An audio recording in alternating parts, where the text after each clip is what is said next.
গর্ভাবস্থার পঞ্চম মাস খুবই গুরুত্বপূর্ণ এবং খুবই সুন্দর একটি মাস। এ মাসে খুব জরুরি একটি ঘটনা ঘটে এবং খুব জরুরি একটি কাজ করতে হয়।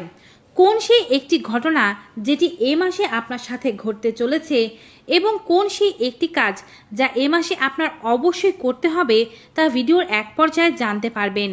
পঞ্চম মাসের গর্ভবতী সহ সকল গর্ভবতীর এই ভিডিওটি কন্টিনিউ করবেন সম্পূর্ণটি, যেন এ সময় কোন কোন বিপদ আপনার আসতে পারে, কি কি ঘটতে পারে আপনার সাথে, কোন কোন বিষয়ে আপনার সচেতন থাকতে হবে সব কিছুই জানতে পারেন।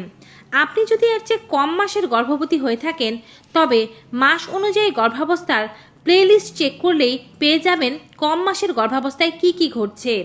প্লেলিস্ট ইনস্ক্রিনে এবং ডেসক্রিপশন বক্সে দেয়া থাকবে। Hello মামিস, daddy's and all my lovely viewers, সকলের কাছে অনুরোধ থাকবে আপনারা যারা আজকে এই চ্যানেলে নতুন তারা অবশ্যই মা ও শিশুর স্বাস্থ্য বিষয়ক এমনই উপকারী ভিডিওগুলো পেতে চ্যানেলটি সাবস্ক্রাইব করে পাশে থাকা বেল আইকনটি ক্লিক করে অল নোটিফিকেশনে ক্লিক করে দেবেন। এতে করে আমরা ভিডিও আপলোড করার সাথেই নোটিফিকেশন আপনাদের কাছেই পৌঁছে যাবে। আপনারা আমাদের Facebook page health Bangla beauty follow করুন। চলুন মূল ভিডিওতে যাওয়া যাক। গর্ভাবস্থার পঞ্চম মাসে কোন কোন সপ্তাহ পড়ে? মূলত 18 থেকে 22 সপ্তাহ, এই 5টি সপ্তাহ পরে গর্ভাবস্থার পঞ্চম মাসে। যেহেতু আপনি পঞ্চম মাসের গর্ভবতী অর্থাৎ আপনি এখন দ্বিতীয় ট্রাইমেস্টারে আছেন, এই ট্রাইমেস্টারটি অত্যন্ত সুন্দর। এই সময় আপনার খারাপ লাগার অনুভূতিগুলো অনেকটাই কমে যায়, আর এই সময়টিকে আপনি চাইলেই উপভোগ করতে পারেন। গর্ভাবস্থার পঞ্চম মাসে কোন কোন লক্ষণ দেখা যেতে পারে?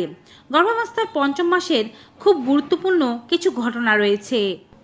এ মাসে আপনার সমস্যাগুলোর মধ্যে হালকা হার্টবার্ন, বুক জ্বালা পোড়া, খাবার হজম হতে একটু সময় লাগা, কনস্টিপেশনের সমস্যা ইত্যাদি দেখা দিতে পারে। এছাড়াও এ সময় আপনার বারবার ইউরিনের চাপ পেতে পারে। হালকা থেকে মাঝারি সাদা স্রাব দেখা দিতে পারে। সাদা স্রাবে যদি কোনো প্রকারের দুর্গন্ধ এবং যোনিতে যদি কোনো প্রকারের চুলকানি না থেকে থাকে তবে এ নিয়ে চিন্তা করার কোনো কিছুই নেই। এই মাস নাগাদ আপনার স্তনগুলি আকারে বেড়ে যাবে, কারণ স্তনে প্রথম দুধ তৈরি হচ্ছে যা কোলোস্ট্রাম নামে পরিচিত। কারো কারো হলদেটে এক ধরনের চিপচিপে তরল বেরিয়ে আসতে দেখা যায় স্তন দিয়ে। এছাড়াও এ সময় দেখা যাবে আপনার স্তন আগের চেয়ে ফুলে গিয়েছে, নিপল অনেক বেশি ছড়িয়ে গিয়েছে, কালো অংশগুলো আরও বড় হয়ে দেখা যাচ্ছে। এছাড়াও নিপলে হালকা ধরনের ব্যথা থাকতে পারে। এ মাসে হরমোনের ওঠানামার কারণে আপনার মেলানিনের উৎপাদন বেড়ে যেতে পারে, যার ফলে ত্বকের বাহিরের আবরণ কিছুটা কালো হয়ে যেতে পারে। এজন্য মুখমণ্ডল, কপাল, গাল, নাক ইত্যাদি অংশ কালো হয়ে যেতে পারে। বিশেষ করে এই সময় কিছু গর্ভবতীদের খিদে প্রচুর পরিমাণে বেড়ে যায়, আবার কারো কারো বিশেষ খাবারের প্রতি আকর্ষণ বেড়ে যেতে পারে কিংবা অনীহা সৃষ্টি হতে পারে। এই সময় আপনার বাচ্চার বিকাশ খুব দ্রুত ঘটছে। অনেকেরই এ সময় নাগাদ উচ্চ রক্তচাপের সমস্যা দেখা দিতে পারে। এছাড়াও হতে পারে বুক ধড়ফড়ানি, হৃদস্পন্দন বেড়ে যাওয়া। দুটো প্রাণের জন্য আপনার হৃদয়কে রক্ত পাম্প করতে হচ্ছে, যার কারণে এমনটা হতে পারে। এ সময় আপনার লিউকোসাইট বা শ্বেত রক্তকণিকার পরিমাণ বেড়ে যায়, ফলে হিমোগ্লোবিন কমে যেতে পারে। পর্যাপ্ত পরিমাণে আয়রন সমৃদ্ধ খাবার এই সমস্যা থেকে আপনাকে দূরে রাখবে। কিডনির উপরে বাড়তি চাপের কারণে বারবার মূত্রত্যাগের সমস্যা দেখা দিতে পারে। যদি এর জন্য আপনার কিডনিতে প্রচুর ব্যথা অনুভব করে থাকেন তবে ডক্টরের পরামর্শ নেওয়া জরুরি। অনেকেরই এ সময় মাড়ি ফুলে যায়। উচ্চ পরিমাণে রক্ত থাকার কারণে মাড়ি দিয়ে রক্তপাতও হতে দেখা যায়। অন্ত্রের যন্ত্রণা প্রোজেস্টেরন হরমোন বাড়ার কারণে হতে পারে। সাথে বেড়ে যেতে পারে কনস্টিপেশনের সমস্যা। এখন আপনার পেট অল্প অল্প করে বড় হতে শুরু করবে, তাই এ মাসে আপনাকে কিছু সচেতনতা অবলম্বন করতে হবে, যার মধ্যে প্রধান একটি সচেতনতা হচ্ছে আপনাকে অবশ্যই চেষ্টা করতে হবে বাঁ কাত ফিরে ঘুমানোর। এতে বাচ্চা ভালো পরিমাণে পুষ্টি, অক্সিজেন ও রক্ত পাবে। চিত হয়ে শোয়া এ মাস নাগাদ একেবারেই পরিহার করুন। মাঝে মাঝে ডান কাত ফিরতে পারেন, তবে উত্তম সাইড হচ্ছে বাঁ কাত ফিরে ঘুমানো। এবারে বলছি এই মাস নাগাদ সবচেয়ে বড় কোন পরিবর্তনটি আপনি আপনার মাঝে লক্ষ্য করবেন। যদি এখন পর্যন্ত আপনার শিশুটি নড়াচড়া না শুরু করে থাকে, তবে এই মাস নাগাদ আপনি প্রথম নড়াচড়া অনুভব করতে পারেন। শিশুর নড়াচড়া, হালকা লাথি ঘুষি এই মাস নাগাদ আপনি অনুভব করতে শুরু করবেন। হরমোনের পরিবর্তনের কারণে এই মাস নাগাদ আপনার দৃষ্টির প্রখরতা কমে যেতে পারে। এছাড়াও আপনার ত্বকের শিরাগুলো সুস্পষ্ট হয়ে নীলচে হয়ে ফুটে উঠতে পারে। চামড়ার রং একটু বেশি কালো হয়ে যেতে পারে। ত্বকে ফাটা দাগ দেখা দিতে পারে। পেট, কোমর সহ শরীরের বিভিন্ন জায়গায় ব্যথা হতে পারে।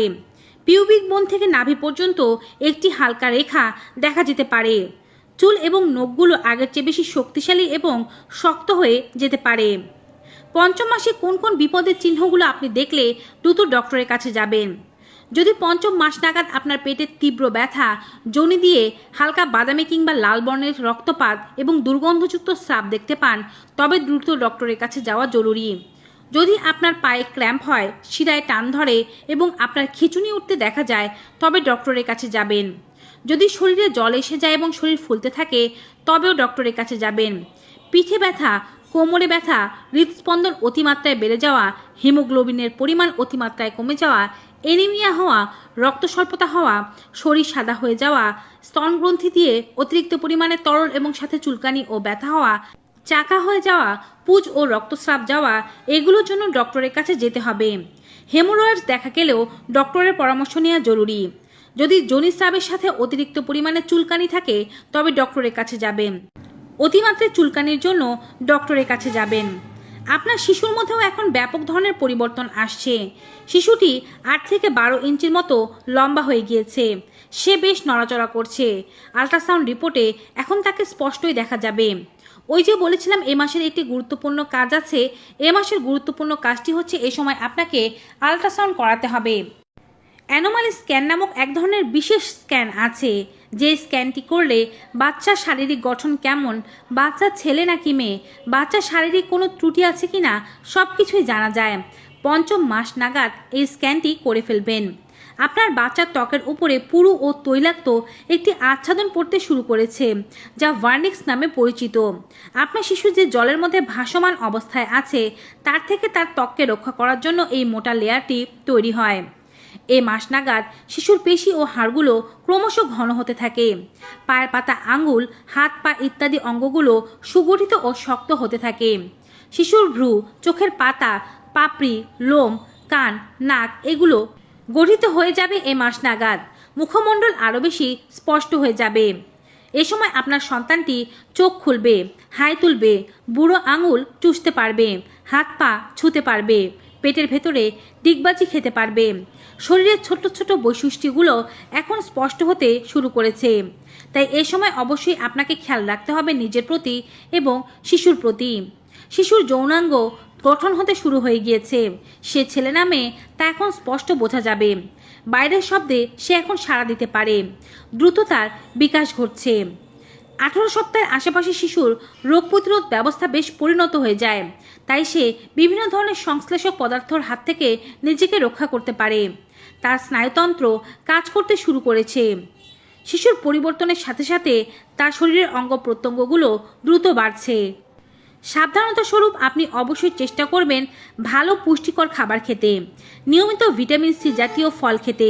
ব্রকলি, কমলা লেবু, টমেটো এগুলো আপনাকে সাহায্য করতে পারে। এছাড়াও খেতে পারেন আনার, কলা, বাদাম, বিভিন্ন ধরনের ড্রাই ফ্রুটস, খেজুর, আপেল ইত্যাদি ফল। প্রাকৃতিক সম্পূরক হিসেবে আপনি প্রচুর পরিমাণে ভেজানো বাদাম খান। উচ্চ ফাইবারযুক্ত খাবার খান, যা আপনাকে হেমোরয়েড ও কনস্টিপেশনের হাত থেকে দূরে রাখতে সাহায্য করবে। নিয়মিত ইসবগুলের ভুসি সেবন করুন। সঠিক ভঙ্গিমায় হাঁটার চেষ্টা করুন। হাঁটার সময় পা দুটো একটু ফাঁকা করে হাঁটুন। কোনো কিছু সাপোর্ট নিয়ে ওঠা ও বসার চেষ্টা করুন। দীর্ঘ সময় কোনো জায়গায় বসেও থাকবেন না, দীর্ঘ সময় কোনো জায়গায় শুয়েও থাকবেন না, আবার দাঁড়িয়েও থাকবেন না। স্থান পরিবর্তন করুন। রাতে অবশ্যই 8 ঘন্টা ঘুম নিশ্চিত করুন। দিনে 1 থেকে 2 ঘন্টার বিশ্রাম। পুষ্টিকর ডায়েট অবশ্যই মেনটেন করতে হবে। আরামদায়ক ম্যাক্সি আপনার এখন পরিধান করা উচিত। সুতির কাপড় পরবেন। আন্ডারগার্মেন্ট দিনে 2 বার পরিবর্তন করবেন। আরামদায়ক জুতা পরবেন। ফ্ল্যাট জুতা পরবেন, হিল জুতা পরবেন না।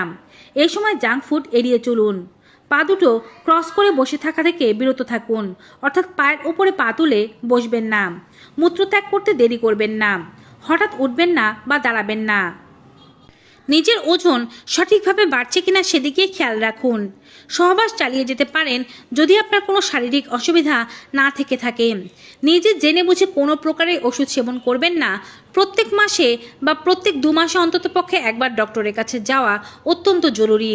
কোনো শারীরিক জটিলতা দেখলে 1 সেকেন্ডও অপেক্ষা না করে অবশ্যই ডক্টরের কাছে যাবেন। ভিউয়ার্স, ভিডিওটি কেমন লেগেছে কমেন্ট বক্সে জানাতে ভুলবেন না। ভিডিওটি ভালো উপকারী মনে হয় থাকলে অবশ্যই বেশি মাত্রায় like, comment, share and subscribe. দেখা হবে আবার নতুন একটি ভিডিওতে নতুন কিছু উপকারী তথ্য নিয়ে। ততক্ষণ পর্যন্ত সকলে ভালো থাকুন, সুস্থ থাকুন। Goodbye and take care.